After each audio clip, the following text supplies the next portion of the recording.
وقت جو نہ کسی کا انتظار کرتا ہے اور نہ کسی کی پہچان، مگر کچھ مقامات ایسے ہوتے ہیں جنہیں وقت خود سلام کرتا ہے۔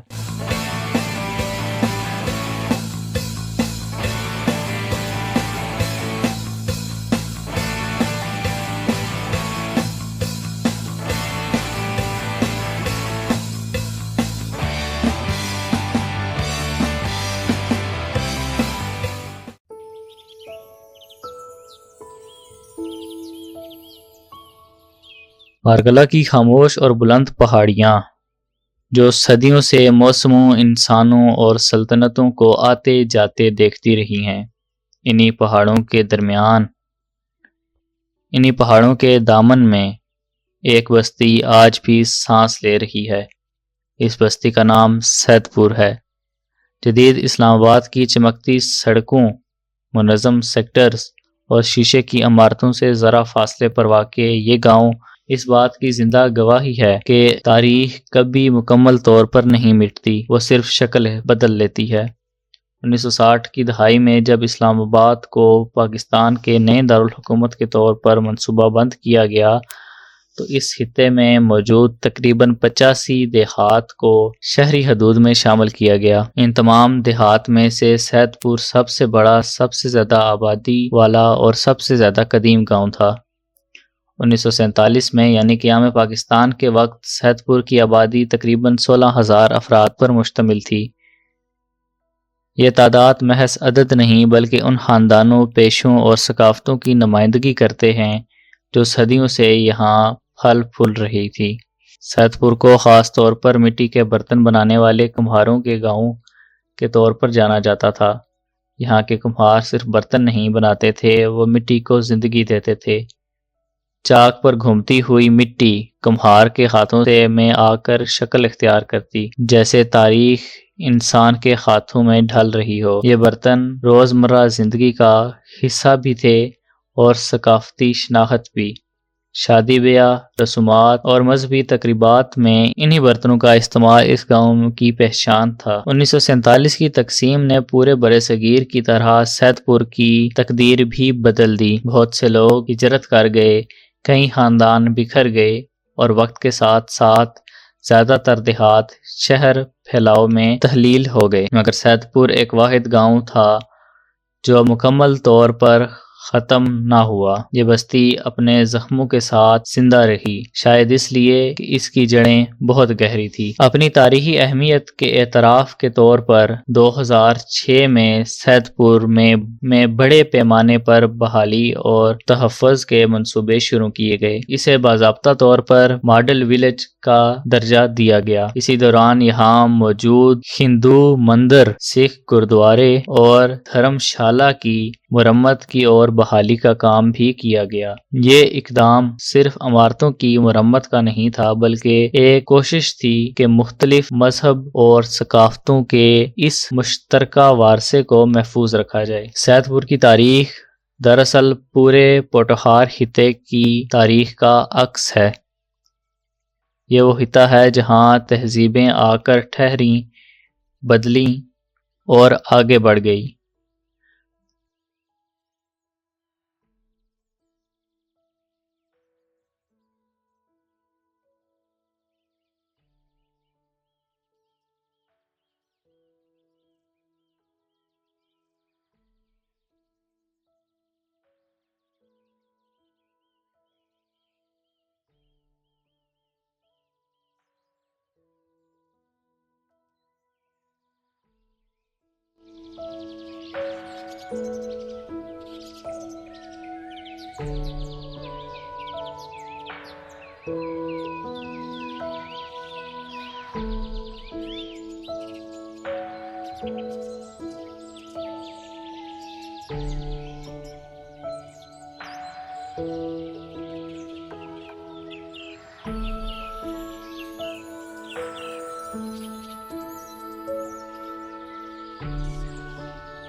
محققین اور مقامی روایت کے مطابق اس علاقے نے قندھارا تہذیب، یونانی حملہ آور بدھ مت کے روحانی دور، شہنشاہ اشوک اعظم کے اصلاحی عہدے، مغلوں کے جمالیاتی دور اور آخرکار برطانوی راج کو اپنی آنکھوں سے دیکھا۔ مقامی روایات کے مطابق سید پور اور اس کے گرد و نواح میں ابتدائی طور پر گکھڑ اور راجپوت قبائل آباد تھے۔ یہ قبائل پہاڑوں کے جغرافیے سے واقف، جنگجو مزاج اور زمین سے گہرا تعلق رکھنے والے لوگ تھے۔ ان کی زندگی بہادری، عزت اور قبائلی اصولوں کے گرد گھومتی تھی، اور یہی قبائل بعد میں بڑی سلطنتوں کے لیے بھی اہم بنے۔ سن 1530 میں مغل دور کے ایک صوفی مزاج انسان مرزا فتح علی بیگ نے اس گاؤں کی بنیاد رکھی۔ اس نے اس بستی کو فتح پور باولی کا نام دیا۔ باولی یعنی پانی کا ذخیرہ، جو زندگی کی علامت ہے۔ یہ نام اس بات کی طرف اشارہ تھا کہ یہ گاؤں صرف رہائش نہیں بلکہ زندگی کا مظہر ہوگا۔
وقت کے ساتھ ساتھ یہ علاقہ مغل شہنشاہ اکبر اعظم کی نظر میں آیا۔ اکبر، جو مذہبی روادار، انتظامی بصیرت اور انسان دوستی کے لیے جانا جاتا تھا، اس نے یہ علاقہ پوٹھوہار کے طاقتور گکھڑ سردار سلطان سرنگ خان کے بیٹے سردار سلطان سید خان کو عطا کیا۔ اسی سردار کے نام سے اس گاؤں کا نام سید پور رکھا گیا۔ ایک اور روایت کے مطابق سردار سلطان سید خان نے یہ پورا گاؤں اپنی بیٹی کو جہیز میں دیا وہ بیٹی بعد میں مغل شہنشاہ جہانگیر کی زوجہ بنی۔ یہ واقعہ اس بات کی علامت ہے کہ سید پور محض ایک دہی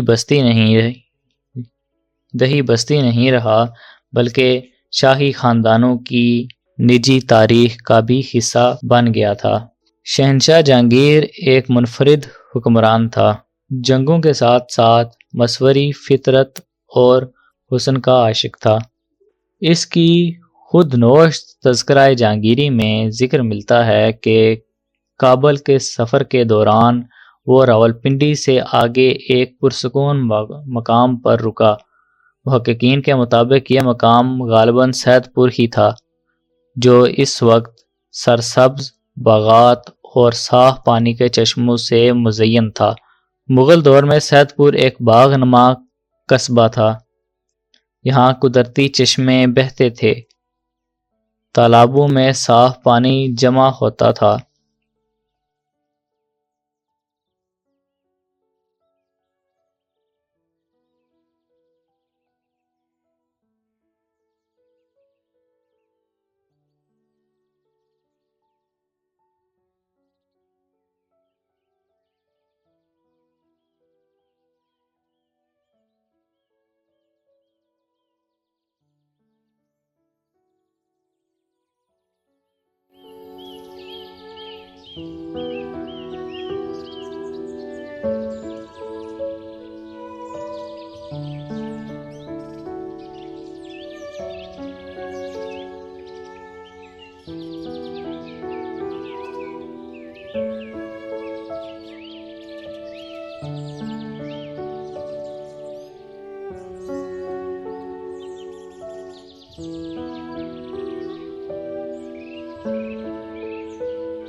اور یہ پانی نہ صرف پینے بلکہ باغات کی آباشی کے لیے بھی استعمال ہوتا تھا۔ مغلوں کے لیے فطرت عبادت جیسی تھی، اور اسی سوچ نے سید پور کو ایک حسین مقام میں بدل دیا۔ اسلام آباد کے وجود میں آنے سے بہت پہلے سید پور کے ارد گرد میں موجود بستیوں جیسے گلہاڑ شریف اور بری امام رخانی مزارات کے طور پر مشہور تھیں۔ یہ مقامات صوفیاء کی تعلیمات کے ذریعے پورے خطے میں برداشت، محبت اور انسان دوستی کا پیغام پھیلاتی تھی۔ آج بھی سید پور ماڈل ولیج میں ایک نادر منظر دکھائی دیتا ہے۔ ایک ہندو مندر، ایک گردوارہ اور ایک گرجا گھر ایک ہی احاطے میں موجود ہیں، جبکہ قریب ہی ایک چھوٹی سی مسجد بھی واقع ہے۔ یہ منظر مغل دور کے مذہبی برداشت اور اس زمین کی فطرتی ہم آہنگی کا خاموش مگر مضبوط پیغام ہے۔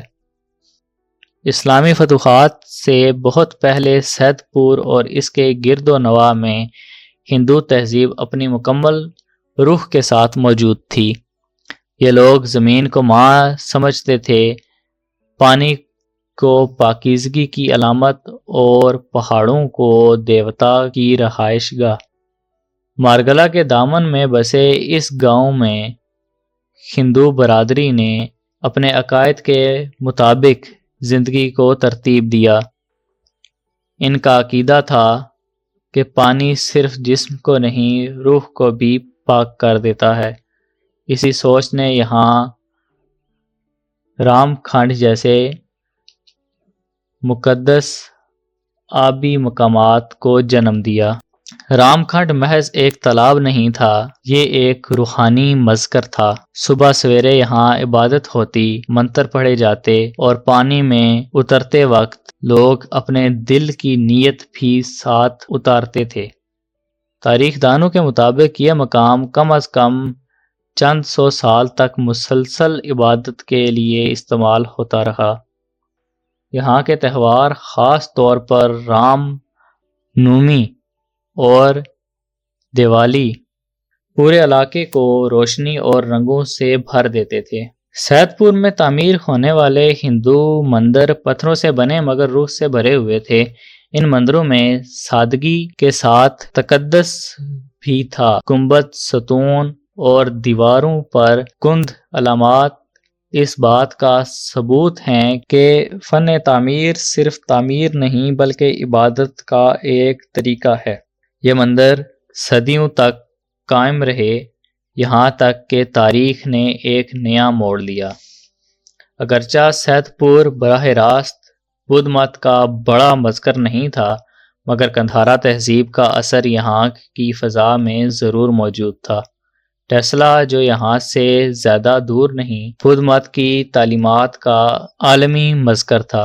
بدھ راہب خاموشی، مراقبہ اور عدم تشدد پر یقین رکھتے تھے۔ ان کی یہی سوچ پوٹھوہار کے لوگوں میں نرمی، تحمل اور مہمان نوازی کا عنصر لے کر آئی، جس کے اثرات صدیوں بعد بھی مقامی ثقافت میں نظر آتے ہیں۔ جب اسلام اس خطے میں پہنچا تو یہ صرف تلوار کے ذریعے نہیں آیا بلکہ کردار، اخلاق اور صوفی فکر کے ساتھ آیا۔ ابتدائی اسلامی اثرات کے دور میں یہیں غزنوی اور غوری دور کے اثرات محسوس کیے گئے ہیں، مگر اصل تبدیلی صوفیاء کے ذریعے آئی۔ ان بزرگوں نے زبان، لباس یا نسل کا فرق نہیں دیکھا، انہوں نے صرف انسان کو دیکھا۔ قریب ہی واقع گولڑہ شریف اور بری امام جیسی روحانی مزارات نے سید پور کی روحانی فضا کو بلند کیا۔ صوفیاء کی محفلوں اور موسیقی، خاموش ذکر اور خدمت خلق شامل تھیں۔ لوگ یہاں آ کر سکون پاتے، اپنے دکھ بانٹتے اور خود کو ہلکا محسوس کرتے۔ یہ وہ دور تھا جب مذہب خوف نہیں بلکہ سکون بن گیا تھا۔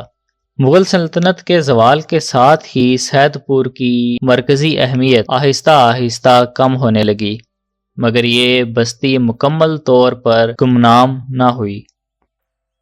یہاں کے باغات، چشمے اور مذہبی مقامات زندہ رہے۔ یہ گاؤں ایک ایسے بزرگ کی مانند بن گیا جو خاموشی سے بیٹھ کر آنے والی نسلوں کو دیکھ رہا ہو۔ 21ویں صدی کے آغاز میں جب مہاراجہ رنجیت سنگھ نے اس خطے پر قبضہ کیا تو حالات بدلنے لگے۔ سکھ دور طاقت کا دور تھا۔ ٹیکس، مذہبی پابندیاں اور سخت انتظامی نظام نے مقامی آبادی کو متاثر کیا۔ اس دور میں بہت سے مذہبی اداروں کو مشکلات کا سامنا کرنا پڑا، مگر اس کے باوجود لوگ اپنی روایات سے جڑے رہے۔ برطانوی دور میں سید پور پہلی بار جدید انتظامی نظام کا حصہ بنا۔ زمین کے ریکارڈ مرتب کیے گئے، مردم شماری ہوئی اور قوانین لاگو ہوئے، مگر ان قوانین کا مقصد عام عوام کی خدمت سے زیادہ کنٹرول تھا۔ انگریزوں نے اس خطے کو جغرافیائی اعتبار سے دیکھا، روحانی اعتبار سے نہیں۔ تقسیم ہند سید پور کے لیے سب سے دردناک لمحہ تھا۔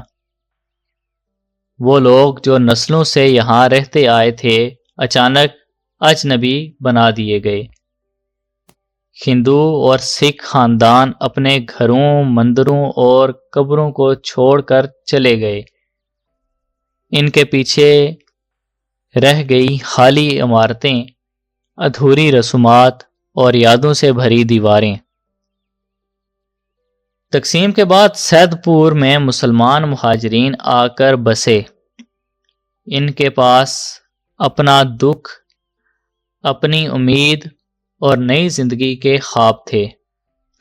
رفتہ رفتہ انہوں نے اس زمین سے رشتہ جوڑا، یوں سید پور نے ایک بار پھر خود کو بدلا، مگر مکمل طور پر نہیں، کیونکہ تاریخ یہاں مٹتی نہیں، جمع ہوتی ہے۔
آج سید پور ایک تاریخی گاؤں ہونے کے ساتھ ساتھ ایک ثقافتی اور سیاحتی مرکز ہے۔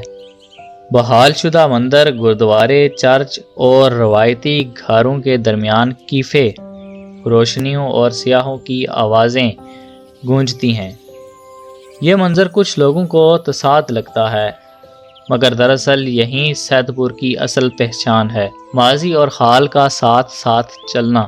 تاریخ اکثر بادشاہوں کے نام لکھتی ہے، مگر سید پور کی اصل کہانی عام انسانوں نے لکھی۔ وہ کمہار جو مٹی کو ہاتھوں میں لے کر برتن بناتے تھے، وہ عورتیں جو کنویں سے پانی بھر کر لاتی تھیں، وہ بچہ جو رام کندر کے کنارے کھیلتا تھا۔ یہی لوگ اس گاؤں کی اصل روح، نسل در نسل یہی لوگ زمین کے ساتھ جڑے رہے۔ سیاست بدلی، حکمران بدلے، مگر ان کے روزمرہ زندگی کا دکھ سکھ وہیں رہا۔ سید پور پوٹھوہار میں خاص طور پر کمہاروں کے گاؤں کے طور پر جانا جاتا تھا۔ یہاں کی مٹی خاص قسم کی تھی، نرم، مضبوط اور برتن سازی کے لیے موزوں۔ مرد چاک پر مٹی گھماتے، عورتیں برتنوں پر نقش و نگار بناتی۔ یہ صرف روزگار نہیں تھا، یہ وراثت تھی۔ شادی بیاہ میں بھی برتن تحفے میں دیے جاتے اور مرنے والے کے ساتھ بھی مٹی کو دیا جاتا تھا، جیسے زندگی کا آغاز اور اختتام دونوں مٹی سے جڑے ہوں۔ سید پور کی عورت صفحات میں کم نظر آتی ہیں، مگر اسی نے گھر کو سنبھالا، روایت کو زندہ رکھا۔ ہندو دور میں وہ دیو کی کہانیاں بچوں کو سناتی، مغل دور میں فارسی الفاظ گھریلو زبان میں شامل کرتی، اور اسلامی دور میں صوفی کلام کو لوری بنا دیتی۔ وقت بدلا، مگر عورت نے روایت کو ٹوٹنے نہیں دیا۔ وہ خاموش رہی، مگر کمزور نہیں۔ مقامی لوک روایتوں میں آج بھی کہا جاتا ہے کہ رام، سیتا اور لکشمن اپنے بنواس کے دوران چند دن سید پور میں رکے تھے۔ بزرگ کہتے ہیں کہ رام کنڈ کا پانی اسی وقت مقدس ہوا جب سیتا نے وہاں غسل کیا۔ تاریخی شواہد سے ان روایات کی تصدیق نہ کریں، مگر لوگ ایمان کے لیے ثبوت کی ضرورت نہیں ہوتی، یقین ہی کافی ہوتا ہے۔ یہی لوگ کہانیاں زمین کو رخ بخش دیتی ہیں۔ پوٹھوہار کے گکھڑ اس علاقے کے قدیم باشندے تھے۔ یہ جنگجو بھی تھے، سیاستدان بھی۔ مغلوں سے ان کے تعلقات کبھی دشمنی، کبھی مفادات پر مبنی تھے۔ سید پور میں ان کا کردار خاص رہا کیونکہ وہ زمین کے محافظ سمجھے جاتے تھے۔ مقامی روایات میں گکھڑ سرداروں کو سخت مگر انصاف پسند بتایا جاتا ہے، جو اپنی زمینوں کے لیے کسی کے آگے نہیں جھکتے تھے۔ مغلوں نے سید پور کو صرف ایک گاؤں کے طور پر نہیں دیکھا، بلکہ اسے ثقافتی توازن کی علامت بنایا۔ ہندو مندر قائم رہے، مسلمان مسجدوں میں عبادت کرتے رہے، سکھ گردوارے بنا کر تعلیم دیتے رہے۔ یہ وہ دور تھا جب مذہب شناخت ضروری تھا، مگر نفرت نہیں۔ اکبر کے مذہبی برداشت کے اثرات یہاں واضح طور پر نظر آتے ہیں۔ رات کے وقت سید پور ایک الگ ہی دنیا بنا جاتا تھا۔ گھروں کے باہر آگ جلتی، بزرگ کہانیاں سناتے اور مارگلا کی پہاڑیاں خاموشی سے سب سنتی۔ نہ بجلی تھی، نہ شور، صرف آواز، سانسیں اور تاریخ کا تسلسل۔ ان راتوں میں وقت جیسے تھم جاتا تھا۔ 1947 کے بعد سید پور کے کچھ قبرستان خاموش ہو گئے۔ جن قبروں میں کبھی دیے جلتے تھے وہ بے نام رہ گئی۔ کچھ لوگوں نے قبریں توڑ دی، کچھ نے مٹی میں ملا دی، مگر زمین سب کچھ یاد رکھتی ہے۔ کہا جاتا ہے کہ بارش کے بعد رام کھنڈ کے پاس آج بھی عجیب سی خاموشی چھا جاتی ہے، جیسے کوئی کچھ کہنا چاہتا ہو۔ 2006 کے بعد جب سید پور کو ماڈل ولیج بنایا گیا تو سوال اٹھا کہ تاریخ کو زندہ کیا جا رہا ہے یا صرف سجایا جا رہا ہے؟ روشنی سیاہ سب آئے مگر وہ بوڑھا کمہار، وہ خاموش عورت، وہ ٹوٹی لو کہانی، کیا وہ بھی واپس آئے؟ یہ سوال آج بھی ہوا میں معلق ہے۔ سید پور کے قریب موجود بری مام اور گولڈرا شریف کی درگاہیں اس بات کا ثبوت ہیں کہ یہ خطہ ہمیشہ روحانیت سے جڑا رہا۔ یہاں کے لوگوں نے مذہب کو تقسیم نہیں بنایا بلکہ جوڑ بنایا۔ یہی وجہ ہے کہ سید پور کی فضا میں آج بھی ایک عجیب سا سکون ہے۔ سید پور ہمیں سکھاتا ہے کہ مقام نہیں بدلتے، انسان بدلتے ہیں۔ پہاڑ وہی ہیں، مٹی وہی ہے، مگر کہانیاں بدل گئی ہیں، اور اگر ہم نے ان کہانیوں کو نہ سنا تو ایک دن صرف پتھر رہ جائیں گے اور کوئی پوچھنے والا نہیں ہوگا کہ کیا یہ گاؤں کبھی زندہ بھی تھا یا نہیں۔